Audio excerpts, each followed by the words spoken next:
Bienvenidos y bienvenidas a esta entrevista a la reacción, la cual será insumo para realizar un artículo con respecto al enfoque de la perspectiva geopolítica del desarrollo de la vacuna contra el COVID-19 y sus futuras implicaciones. Hoy vamos a conversar con don Carlos Murillo Zamora, quien es especialista en relaciones internacionales, doctor en gobierno y políticas públicas, además de ser profesor en la Universidad Nacional y Universidad de Costa Rica, a quien le damos la muy cordial bienvenida. Gracias, Aileen, por la oportunidad y sobre todo por el tema que sin duda es de interés a nivel no solo nacional, sino mundial. Bueno, para entrar en contexto, como sabemos, como consecuencia del COVID-19, varios proyectos y diversas pruebas se realizan en distintos países del mundo, todos en la carrera por encontrar la solución a la mayor pandemia que ha afectado a la humanidad en tiempos modernos. En el mes de agosto, Vladimir Putin sorprendió al anunciar que Rusia se convertiría en el primer país en autorizar una vacuna en contra la COVID-19, la cual había pasado todas las verificaciones necesarias e incluso había sido probada por una de sus hijas. Se le nombró Sputnik V, en referencia al satélite con el que la Unión Soviética se puso adelante en la carrera espacial en la década de 1950. Don Carlos, ¿considera que el primer país en desarrollar la vacuna presente un componente simbólico en términos de ventaja de poder político, estableciendo un nuevo liderazgo como lo ocurrió Sí, en la carrera espacial? sí, sin duda.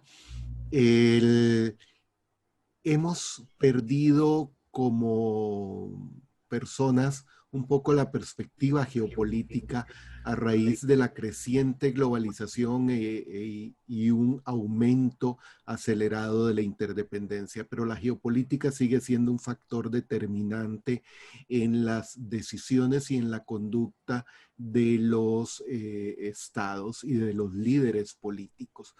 Hay otro factor que es importante, que es la confrontación entre las tres superpotencias, China, Estados Unidos y Rusia.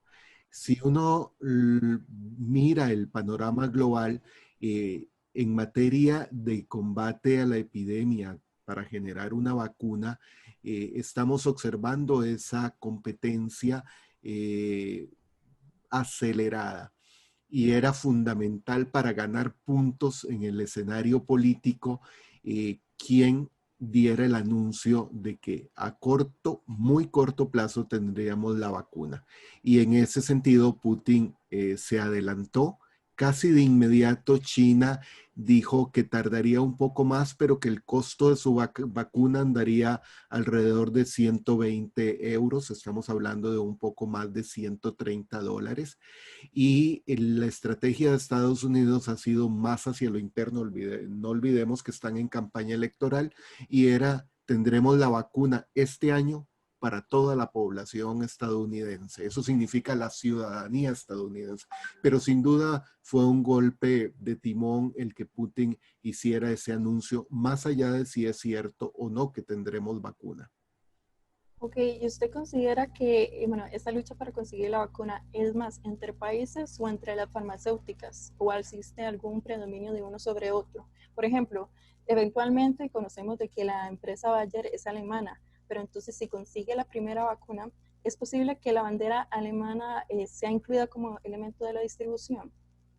Sí, sin duda. O sea, en este momento, a diferencia de 2019 hacia atrás, detrás de las farmacéuticas están los estados. Está la India, que anuncia tener un avance importante. Y entonces lo que estamos observando ahora es cómo en el mapa mundial las farmacéuticas se están posicionando junto con los países para determinar esos centros de poder. La noticia más reciente es cómo la Unión Europea blinda a las farmacéuticas europeas para evitar problemas con fallos en las vacunas. No podemos perder de vista, yo sé que estamos desesperados por obtener una protección frente al coronavirus, pero lo cierto es que históricamente de tres vacunas, solo una es exitosa y no cura al 100%.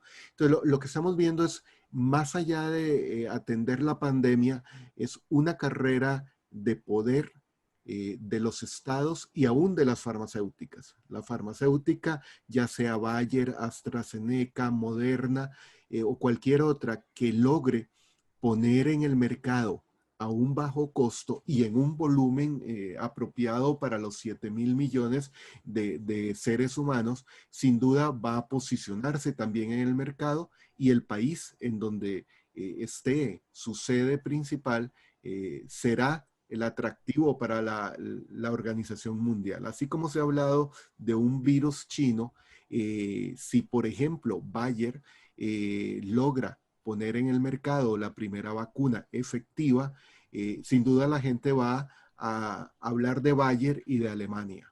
Esa es la realidad de la geopolítica mundial. ¿Considera que de ahora en adelante, debido a este contexto de pandemia, los países invertirán más en la investigación médica y podrían utilizarla como acción para ejercer relevancia geopolítica?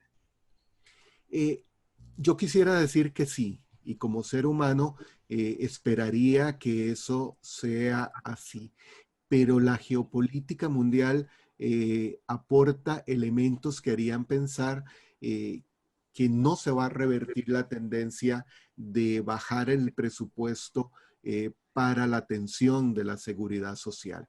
Después del SIDA, después del SARS, del MERS y de otras epidemias, los laboratorios comenzaron a recibir cada vez menos recursos para investigar en esos campos. Si hubieran desarrollado vacunas contra la gripe aviar, contra el SARS, contra el MERS, esta vacuna contra este coronavirus hubiera sido mucho más rápida porque ya habría algún nivel de experiencia. La confianza o la esperanza más bien es que los laboratorios no se olviden de que esta es una pandemia de gran magnitud, no es la única en los últimos años, ni será la única en los próximos años. O sea, que entiendan que la globalización, la interdependencia que tenemos genera pandemias de este tipo y va a seguir generándolas y que hay que atender a la ciudadanía y no convertir la salud en una mercancía, que es el problema. No es la privatización de los sistemas de salud, es la salud como mercancía. Ese ha sido el problema y estamos viendo las consecuencias con el SARS-CoV-2. Bueno, como sabemos, la pandemia ha alineado de manera temporal, pero firme las prioridades de las regiones desarrolladas y en desarrollo. En los últimos meses, varios medios de comunicación han expuesto que las potencias han estado comprando dosis de vacunas para asegurar su propio abastecimiento antes que alguna de ellas, como sabemos, reciba la aprobación. Como si estuviéramos en una maratón, don Carlos. Estamos frente como a un nacionalismo de las vacunas, en el sentido de mi país primero y después los demás. Sí, esa es la realidad. O sea, la pandemia de este virus lo que ha venido es a revertir el proceso de globalización, de retornar a los nacionalismos. Y lo que, desde esa perspectiva, lo que importa es que mi país esté protegido de la enfermedad y después veremos al resto, pero no se está pensando en la humanidad como un todo, sino en países o en regiones, porque las farmacéuticas europeas están pensando en la Unión Europea, pero en la Unión Europea no de los 26 países, sino que algunos recibirán primero la vacuna y luego otros. Y viene el gran dilema. Dentro del país, ¿quiénes recibirán la vacuna primero? Es difícil pensando, por ejemplo, en Costa Rica y Lin, que reciban de la noche a la mañana 5 millones de vacunas y en una semana todas los y las costarricenses estemos vacunados, ¿no? Van a tener que establecer prioridades y yo supongo que cada costarricense estará pensando que él o ella estará en esa lista de prioridades. Pero veamos en el caso de la India con 1.300 millones de habitantes, lo mismo en China o los 350 millones en los Estados Unidos, no hay forma de vacunar en corto plazo a esa cantidad de población. Así que el que un país tenga la vacuna dará un paso gigantesco, pero luego viene cómo distribuir esa vacuna a lo interno del país y ahí veremos el incremento de las brechas socioeconómicas que generará más tensiones que las que ya existen. ¿Considera de que algunos de los países que tengan como relación más con las potencias se van a ver mayor beneficiados? Sí, o sea, esta pandemia no ha incorporado nada nuevo en el mundo. Lo que ha hecho es acelerar los procesos, porque ha magnificado las brechas entre los que tienen mucho y los que tienen poco o nada. A nivel de países hay una confrontación desde inicios de este siglo XXI que se ha concentrado mucho entre las tres superpotencias y sobre todo entre Estados Unidos y China. Pero también hay otra serie de competencias entre potencias emergentes como la India, Japón, Alemania, Sudáfrica, un poco, perdón, el mismo Reino Unido, que comienza a tratar de rescatar el posicionamiento global que tuvo hace 100 años.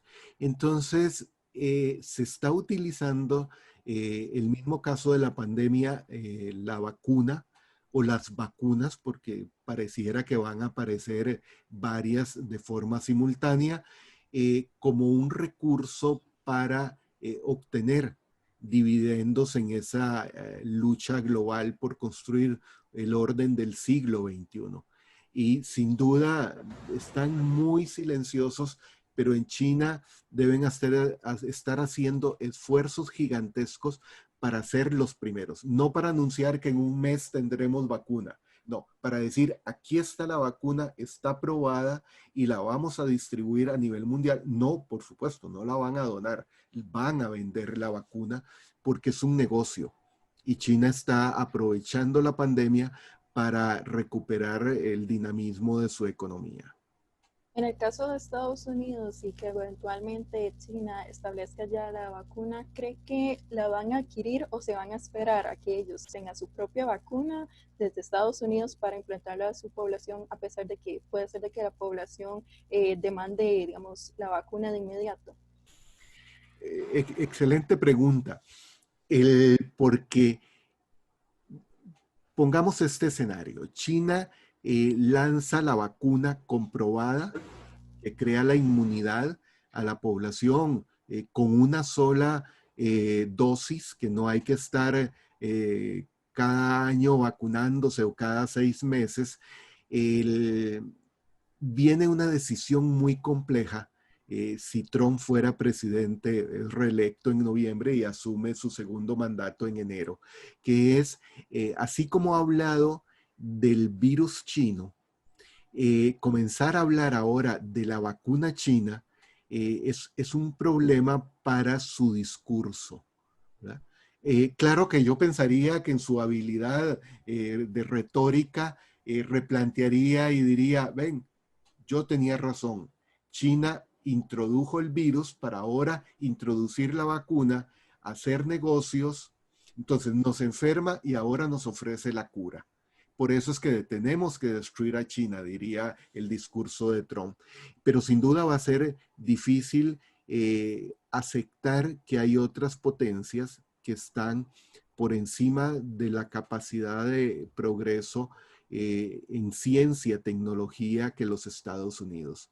Ahí podría tomar una decisión más política que en términos de humanidad, que sería, no, nosotros vamos a tener nuestra vacuna, ya la pagamos, la compramos en su totalidad, ahora esperemos unos días y será mejor que la China.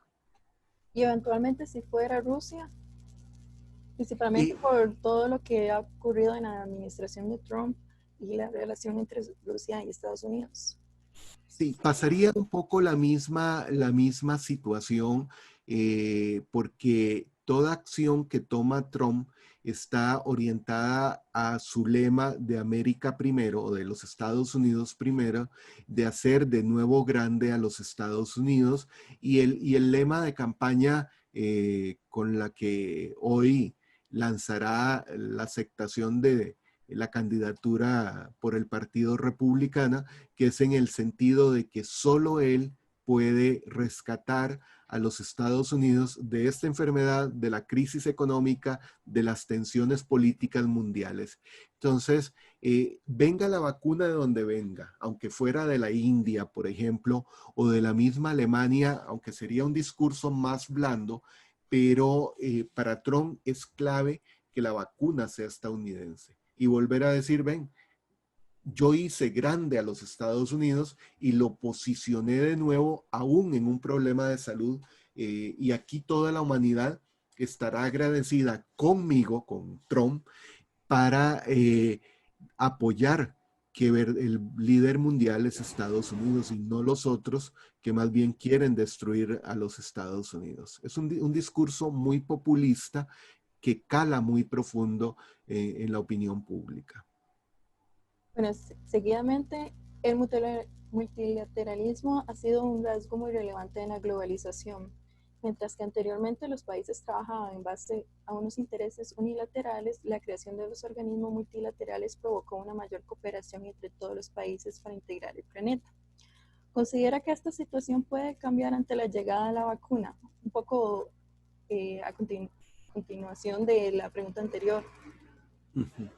Aileen, desde el primer momento que aparece la pandemia, yo he insistido en que lo que se requiere tanto para superar la pandemia como en el escenario post-pandemia es más globalización, más multilateralismo y menos nacionalismo.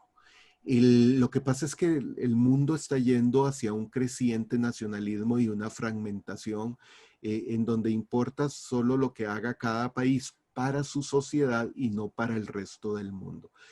Pero al igual que en materia de ambiente, del calentamiento global, el, el problema de las enfermedades, sobre todo epidémicas y pandémicas, es que es un problema global que tiene una solución local y más que local, individual.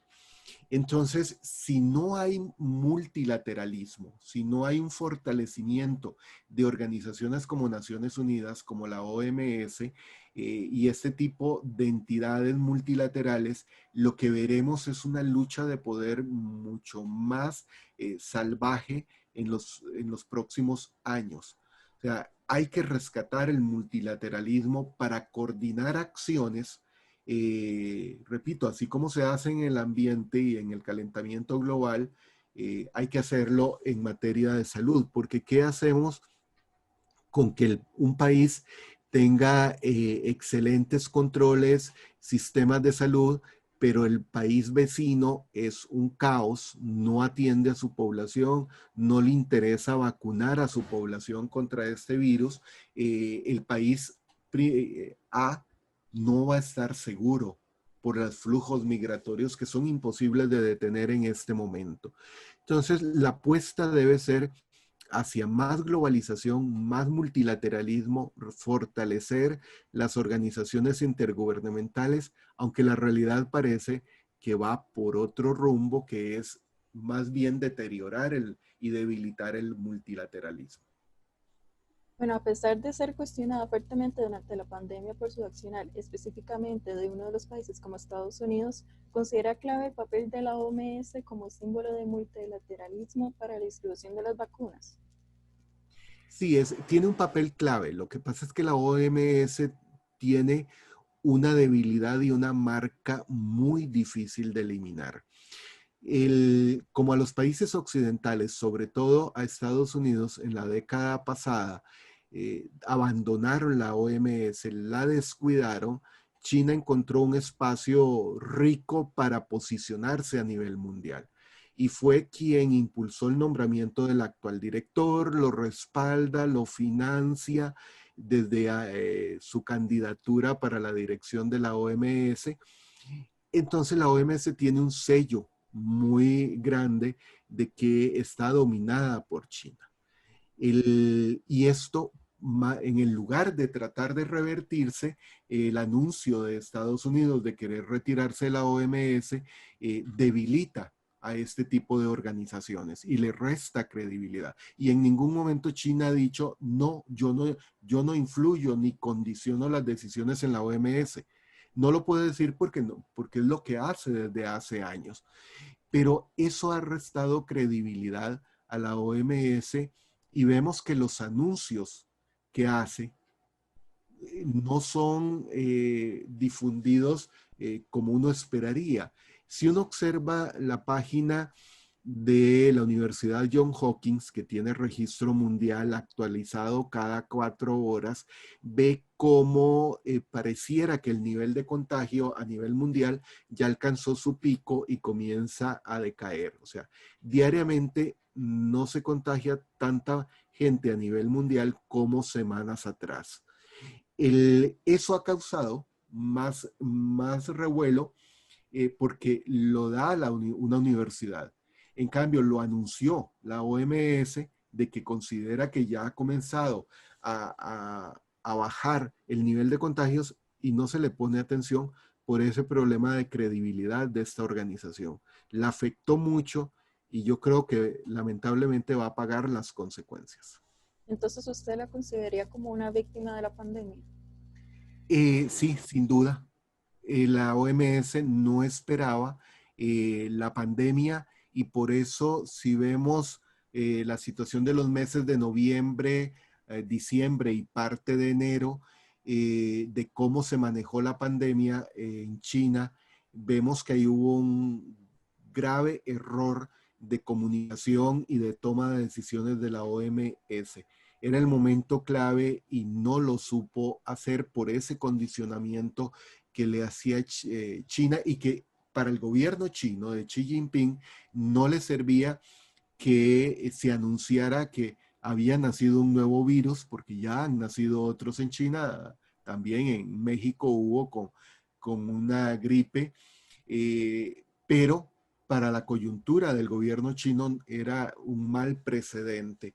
Entonces hizo ese manejo político y eso terminó de afectar a la OMS en su imagen internacional.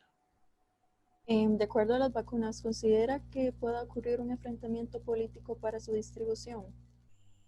Sí, sin duda, porque Aileen, imagínese que veamos el caso estadounidense. Las tensiones étnicas han aumentado, las protestas por un asesinato de un afroamericano volvió a tener manifestaciones de violencia en varias ciudades. Cuando llegue la vacuna comprada por la Casa Blanca, sin duda la distribución va a comenzar por la población que Trump considera auténticos estadounidenses, que son blancos, protestantes, descendientes de anglosajones, y después vendrán otros grupos. ¿Quiénes van a estar en la última línea de la vacunación? Por supuesto, la población afroamericana y la población latinoamericana. Eso va a provocar tensiones más grandes porque son los dos grupos étnicos que tienen menos posibilidades de acceder al servicio de salud de los Estados Unidos. Entonces, los que tienen posibilidad, que esa minoría blanca, van a ser vacunados primeros, van a inmunizarse y van a comenzar a generar una reacción en cadena de protestas de por qué solo ellos y por qué no yo, y por qué a ellos se les da incluso a bajo costo o gratis, y por qué yo tengo como parte de una minoría de origen latinoamericano que ir a pagar cientos de dólares por la vacuna. Entonces, sin duda va a haber una confrontación política, primero entre países por la distribución de la vacuna y a lo interno de los países entre los distintos grupos de la población. ¿Es posible alguna solución para este problema?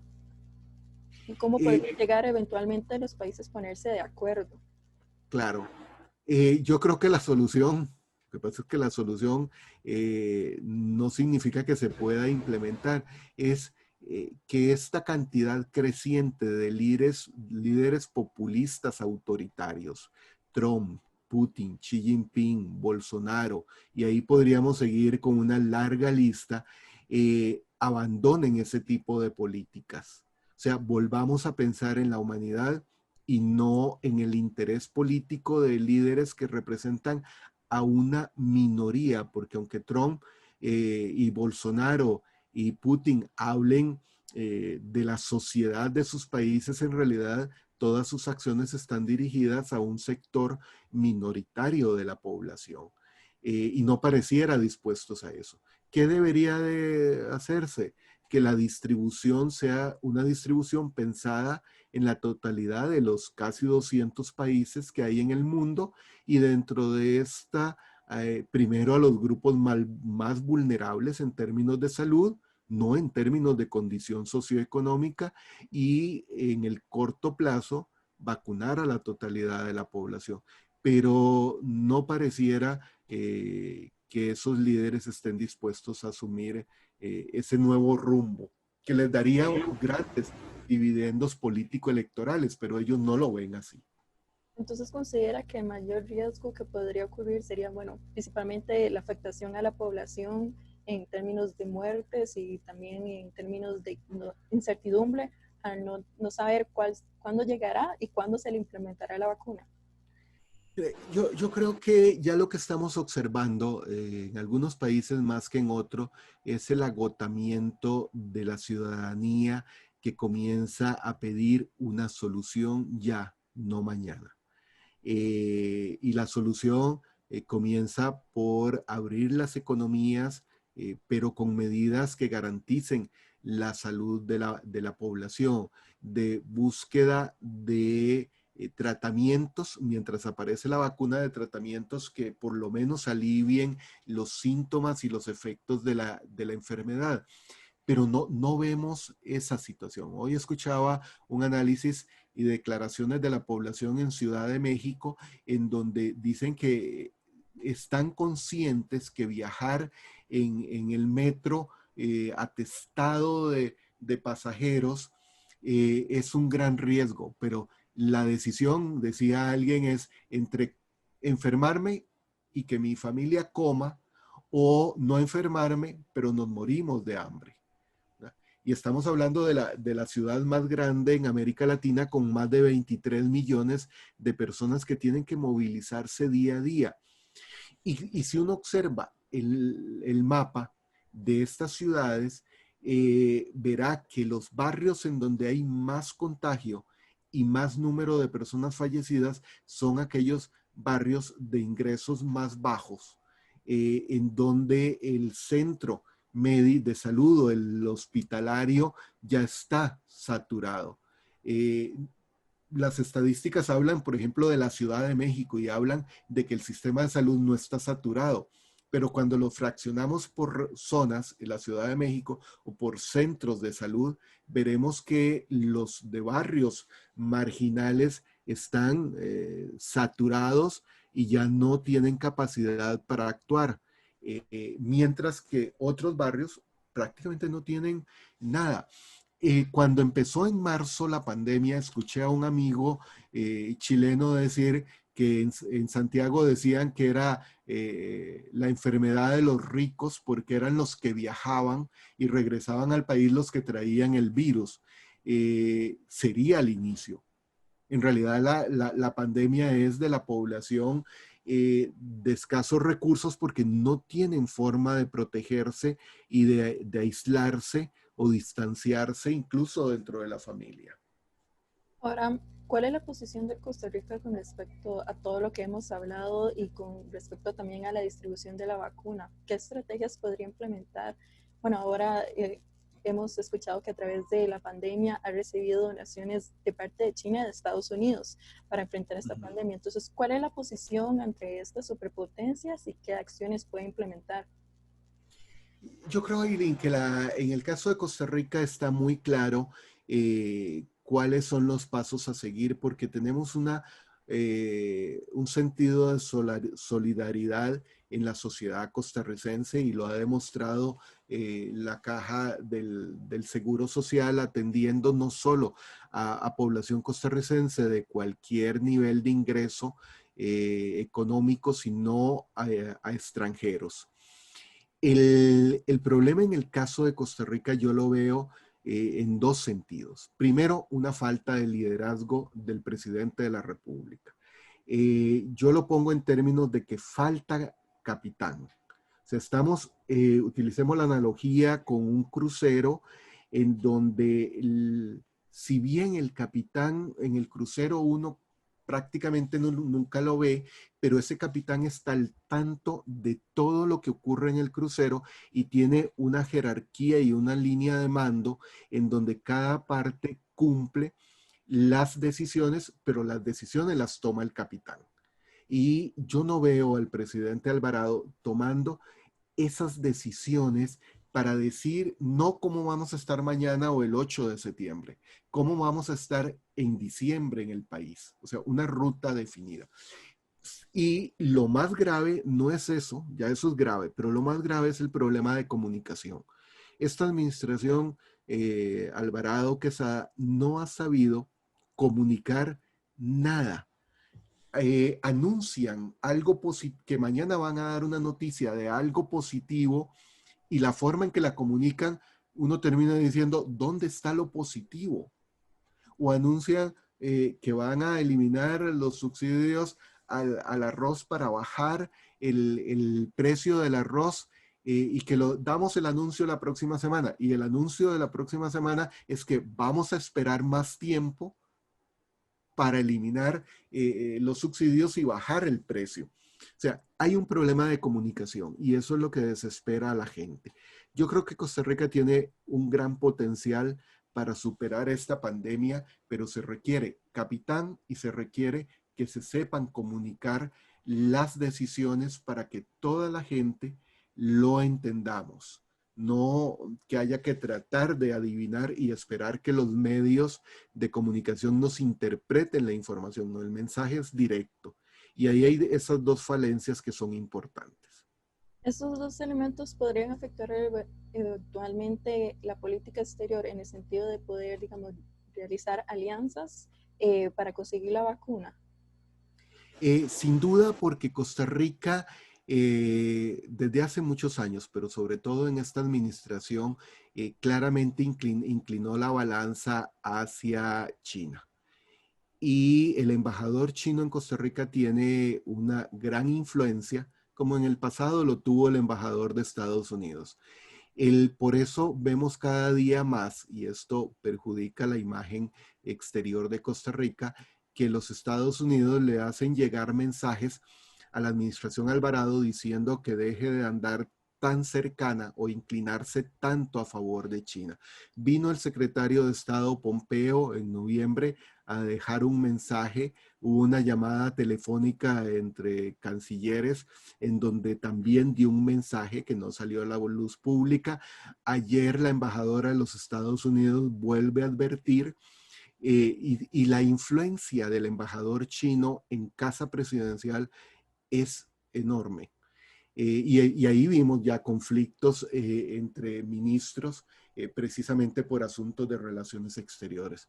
Yo creo que todavía está a tiempo el país o la administración de revertir algunas tendencias en la política exterior para tratar de mostrarle al mundo que este asunto de la pandemia no es un asunto que solo deba verse en la línea política, sino que las tres superpotencias deben colaborar con los estados pequeños, débiles como Costa Rica.